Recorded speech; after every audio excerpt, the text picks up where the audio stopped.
പമ്പയാറ്റിലെ ജലപൂരത്തിന് ഒരു നാൾ കൂടി മാത്രമാണ് ഇനി ഉള്ളത്. പ്രശസ്തമായ ആറന്മുള ഉത്രട്ടാതി വള്ളംകളി നാളെയാണ്.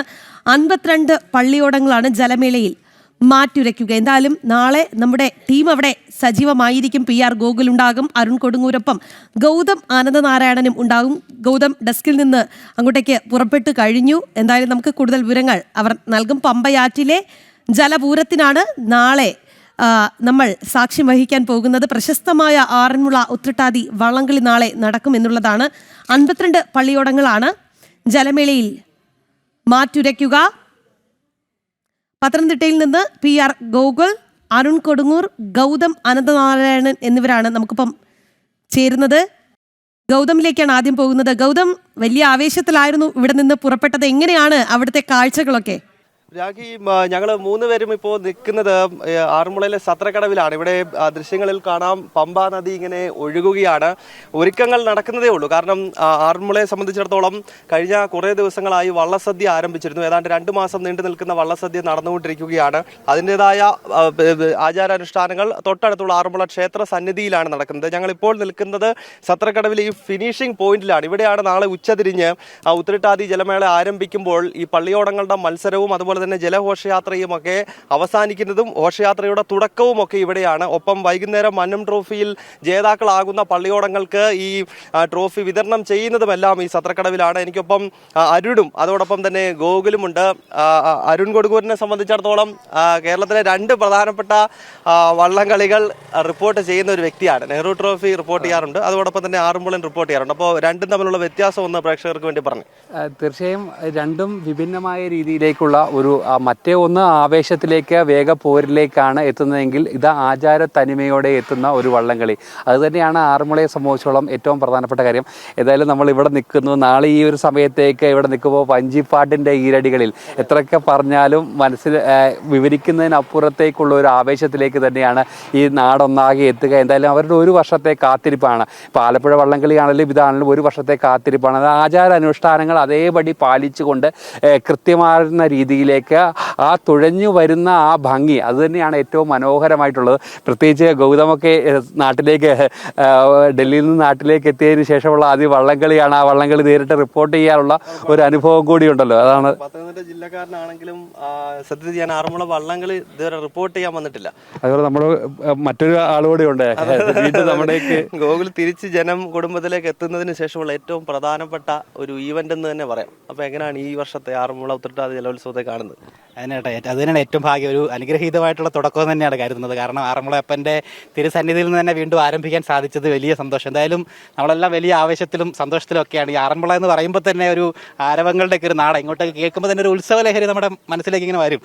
ഓണാഘോഷങ്ങൾ 1 മാസം അല്ലെങ്കിൽ 2 മാസം മുന്നേ തുടങ്ങുന്ന ഓണാഘോഷങ്ങൾ, അതിൻ്റെയൊക്കെ ഒരു ഏറ്റവും മൂർധന്യാവസ്ഥയിലാണ് ഈ കഴിഞ്ഞ 2-3 ദിവസങ്ങളായിട്ടുള്ളത്. അതിപ്പോൾ നാളെ അതിൻ്റെ പരിസമാപ്തി കൂടിയിട്ടാണ്. എന്തായാലും 52 കരകളുടെ 52 പള്ളിയോടങ്ങളാണ് ഈ മാറ്റുരയ്ക്കാനായിട്ട് ഒരുങ്ങുന്നത്. എന്തായാലും നാളെ ഈ സമയത്ത് ഇങ്ങനെയൊന്നും ആയിരിക്കില്ല. ഇവിടെ മൊത്തം ഒരു അന്തരീക്ഷം, അതായത് വഞ്ചിപ്പാട്ട് ഇങ്ങനെ സദാ അന്തരീക്ഷത്തിൽ മുഴുകി കേട്ടുകൊണ്ടേയിരിക്കുന്നു. അതൊരു പ്രത്യേക താളം, പ്രത്യേക ഈണം, അതൊരു ഒരു വൈബ് എന്നൊക്കെ പറഞ്ഞാൽ അതാണല്ലേ? തീർച്ചയായിട്ടും അത് തന്നെയാണ്. എന്തായാലും ആ ഒരു നാളത്തെ ഒരു ദിവസത്തിന് വേണ്ടി ഇങ്ങനെ കാത്തിരിക്കുകയാണ്. എന്തായാലും നമ്മളിപ്പോൾ രാവിലെ ഇവിടെ എത്തി. ഇവിടെ ഒരുക്കങ്ങളൊക്കെ ഇങ്ങനെ അവസാന ഘട്ടത്തിലാണ്. ഇവിടെ പവലീനൊക്കെ തയ്യാറാക്കുന്നുണ്ട്. അതോടൊപ്പം തന്നെ പള്ളിയോടങ്ങൾ ചിലതൊക്കെ പരിശീലനം നടത്തുന്ന കാഴ്ചകളൊക്കെ കാണാനായിട്ട് സാധിക്കുന്നുണ്ട്. ക്ഷേത്രത്തിലും അതുപോലെ തന്നെ രാവിലെ നല്ല തിരക്കൊക്കെ അനുഭവപ്പെടുന്ന ഒരു സാഹചര്യം കൂടിയിട്ടുണ്ട്. എന്തായാലും ചേട്ടാ, എങ്ങനെയാണ് ബാക്കി?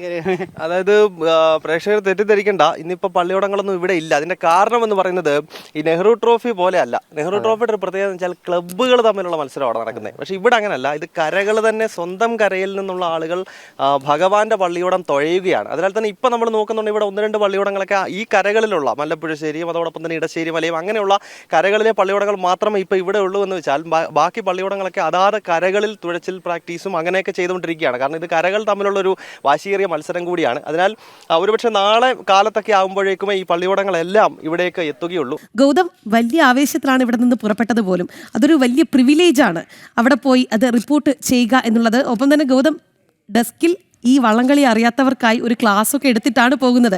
എന്തായാലും ഗൗതം, എങ്ങനെയാണ് അവിടുത്തെ നമ്മൾ എങ്ങനെയാണ് നാളെ നമ്മുടെ ഒരു പ്ലാനൊക്കെ എങ്ങനെയാണ്? നാളെ എന്തായാലും നമ്മൾ പൂർണ്ണ സജ്ജരാണ്. നമ്മുടെ വലിയൊരു സംഘം തന്നെ ഈ വള്ളംകളി പ്രേക്ഷകരിലേക്ക് എത്തിക്കുന്നതിന് വേണ്ടിയിട്ട് പൂർണ്ണ സജ്ജമാണ്. നമ്മൾ ഇന്ന് മുതൽ തന്നെ തയ്യാറായി കഴിഞ്ഞിരിക്കുകയാണ്. എനിക്ക് തോന്നുന്നു നമുക്ക് കുറച്ചുകൂടെ അങ്ങോട്ട് പോകാൻ തോന്നില്ല. ആ പള്ളിയോടൊക്കെ ഒന്ന് കണ്ട് അതിൻ്റെ കൂടുതൽ വിവരങ്ങളൊക്കെ പ്രേക്ഷകരിലേക്ക് എത്തിക്കാമെന്നാണ് തോന്നുന്നത്. ഇവിടെ ഇപ്പോൾ ഒരു പള്ളിയോടം ഇവിടെ ഇങ്ങനെ കരയിൽ അടുപ്പിച്ചിട്ടുണ്ട്. എനിക്കൊന്ന് തോന്നുന്നു ചേട്ടാ, ഈ പള്ളിയോടത്തിൻ്റെ പ്രത്യേകതകൾ ചേട്ടൻ പറയാമല്ലോ അല്ലേ? അതായത് പള്ളിയോടങ്ങൾ എന്ന് വിളിക്കുന്നത് തന്നെ പാർത്ഥസാരഥി കുടികൊള്ളുന്ന, അതായത് പാർത്ഥസാരഥിയുടെ സാന്നിധ്യമുള്ള ഓടം എന്നതാണ് ഈ പള്ളിയോടം എന്നതിലൂടെ ഉദ്ദേശിക്കുന്നത്. നമുക്കറിയാം, കേരളം എന്ന് പറയുന്നത് ജലമേളകളുടെ നാടാണ്. നമ്മുടെ സ്വന്തമാണ് വള്ളംകളി എന്ന് പറയുന്നത്. അത് മിഥുന മാസത്തിലെ ചമ്പക്കുളം മൂലം വള്ളംകളിയിൽ തുടങ്ങി പിന്നീട് നവംബർ മാസം വരെ നീണ്ടു നിൽക്കുന്നതായ നിരവധി വള്ളംകളികളെ പറ്റി നമുക്കറിയാം. പക്ഷേ ആറന്മുളയിലെ ഉത്രട്ടാതി ജലമേളയിൽ പങ്കെടുക്കുന്ന ഈ കാണുന്ന വള്ളങ്ങളെ മാത്രമാണ് പള്ളിയോടങ്ങൾ എന്ന് തന്നെ നമ്മൾ വിശേഷിപ്പിക്കുന്നത്. അല്ലെങ്കിൽ ഇവിടെ മാത്രമാണ് ഇത്തരം വള്ളങ്ങൾ ഉള്ളത്. അതിൻ്റെ അർത്ഥം തന്നെ ഞാൻ നേരത്തെ സൂചിപ്പിച്ചു. ഇത് പള്ളിയോടം എന്ന് ഉദ്ദേശിക്കുന്നത് പാർത്ഥസാരഥിയുടെ സാന്നിധ്യമുണ്ട് എന്നുള്ളത് കൊണ്ടാണ് ഈ പള്ളിയോടങ്ങളുടെ അമരച്ചാർത്ത് നമുക്ക് കാണാം. അതോടൊപ്പം തന്നെ ഇവത്തിയിൽ കയറണമെങ്കിൽ മുണ്ടും നേരിനും ഒക്കെ ഉടുത്ത് മാത്രമേ, അല്ലാതെ സാധാരണ കുട്ടനാട്ടിലെ വള്ളങ്ങളിൽ കയറുന്ന ഒരു രീതിയിൽ ഇതിൽ കയറാൻ തന്നെ അനുവദിക്കുകയില്ല. അത്രത്തോളം ആചാര അനുഷ്ഠാനങ്ങൾ പാലിച്ചുകൊണ്ടാണ് പള്ളിയോടങ്ങൾ നീങ്ങുന്നതും ആറന്മുളയിലെ ഉത്രട്ടാതി ജലമേള അരങ്ങേറുന്നതുമൊക്കെ. അപ്പോൾ ഭക്തിക്കും അതോടൊപ്പം തന്നെ ഐതിഹ്യത്തിനുമൊക്കെ വലിയ പ്രാധാന്യം നൽകുന്നതാണ് ആറന്മുളയിൽ നടക്കുന്ന ഈ ജലമേള എന്നത് തന്നെയാണ് കേരളത്തിലെ മറ്റ് വള്ളംകളികളിൽ നിന്നും ഇതിനെ ഏറ്റവും വ്യത്യസ്തമാക്കുന്നത് എന്നുള്ളതാണ്. അരുൺ ചേട്ടന് അതിൻ്റെ കൃത്യമായിട്ടുള്ള കാര്യങ്ങൾ പറയാൻ സാധിക്കും. കാരണം നിങ്ങൾ നെഹ്റു ട്രോഫിയും അതോടൊപ്പം തന്നെ കുട്ടനാട്ടിലെ മറ്റ് വള്ളംകളിയും ഒക്കെ കൃത്യമായിട്ട് റിപ്പോർട്ട് ചെയ്യുന്ന ഒരാൾ കൂടിയാണ്. അപ്പോൾ ഈ പള്ളിയോടങ്ങളും അതോടൊപ്പം തന്നെ ഈ മറ്റ് കളിവള്ളങ്ങളും തമ്മിൽ താരതമ്യം ചെയ്യുമ്പോൾ എന്താണ് ഫീൽ ചെയ്യാറുള്ളത്? തീർച്ചയായും അത് തികച്ചും ഒരു ഭക്തിയുടെ ഒരു സാന്നിധ്യം, അല്ലെങ്കിൽ ആ ഒരു കാര്യം തന്നെയാണ് ഇവിടെ എടുത്തു പറയേണ്ടത്. മറ്റൊരു വീറും വാശിയും നിറഞ്ഞ പോരാട്ടം, ആ പോരാട്ടത്തിന് അപ്പുറത്തേക്ക് ഉള്ള ഒരു കോടികൾ ഒരു പോരാട്ടത്തിൻ്റെ കാര്യങ്ങൾ നടക്കുമ്പോൾ ഇവിടെ ഭഗവാനുമായിട്ടുള്ള അചഞ്ചലമായ ഒരു ഭക്തിയുടെ ഒരു വിശേഷം തന്നെയാണ് ഇവിടെ എടുത്തു പറയേണ്ടത്. അതായത് വഞ്ചിപ്പാട്ടിൻ്റെ ഈരടികളിൽ കൃത്യമായി തുഴഞ്ഞു വരിക, ഏറ്റവും ഭംഗിയായി തുഴഞ്ഞു വരുന്ന ആ പള്ളിയോടങ്ങൾ, അങ്ങനെ ഒരു സവിശേഷമായ ഒരു പ്രാധാന്യം ലോകത്തിന് മുന്നിൽ ആറന്മുളയെ അടയാളപ്പെടുത്തിയ ഒരു മഹാവള്ളംകളി. ആ ഒരു വള്ളംകളിക്ക് അത് തന്നെയാണ് ഏറ്റവും പ്രധാനമായി എടുത്തു പറയേണ്ട ഒരു ഓരോ വർഷം കഴിയും തോറും ഏറ്റവും മികവുറ്റ രീതിയിലേക്ക് എത്തിക്കാനും അത് സംഘാടകർക്ക് കഴിയുന്നുണ്ട് എന്നതാണ് ഈ ആറന്മുള വള്ളസദ്യ, അതോടൊപ്പം തന്നെ വള്ളംകളി. ഈ കാര്യങ്ങളൊക്കെ തന്നെ ഒരിക്കലും പകരം വെക്കാനില്ലാത്ത, മറ്റൊരിടത്തും ആവർത്തിക്കാൻ കഴിയാത്ത അത്ര സവിശേഷമുള്ള ആചാര അനുഷ്ഠാനങ്ങളോടെ നടക്കുന്നു. കരക്കാർക്കാണ് ഓരോ കരക്കാരുടെയും അഭിമാനമായ പോരാട്ടം. നാളെയാണ് 52 പള്ളിയോടങ്ങളാണ് ജലമേളയിൽ മാറ്റുരയ്ക്കുന്നത്. അരുൺ കൊടുങ്ങൂർ പറഞ്ഞതുപോലെ, ഗൗതം അനന്തനാരായണനും ഗോകുലും ഒക്കെ സൂചിപ്പിച്ചതുപോലെ ഈ ആചാരങ്ങളുമായി ഇഴചേർന്ന് കിടക്കുന്ന ഉത്രട്ടാതി വള്ളംകളിക്കായി നമ്മൾ കാത്തിരിപ്പിലാണ്. നമ്മുടെ ടീം സജ്ജമാണ്. നാളെ നമ്മൾ ലൈവായി തന്നെ പ്രേക്ഷകരിലേക്ക് ജലമേളയുടെ കാഴ്ചകൾ എത്തിക്കും എന്നുള്ളതാണ്.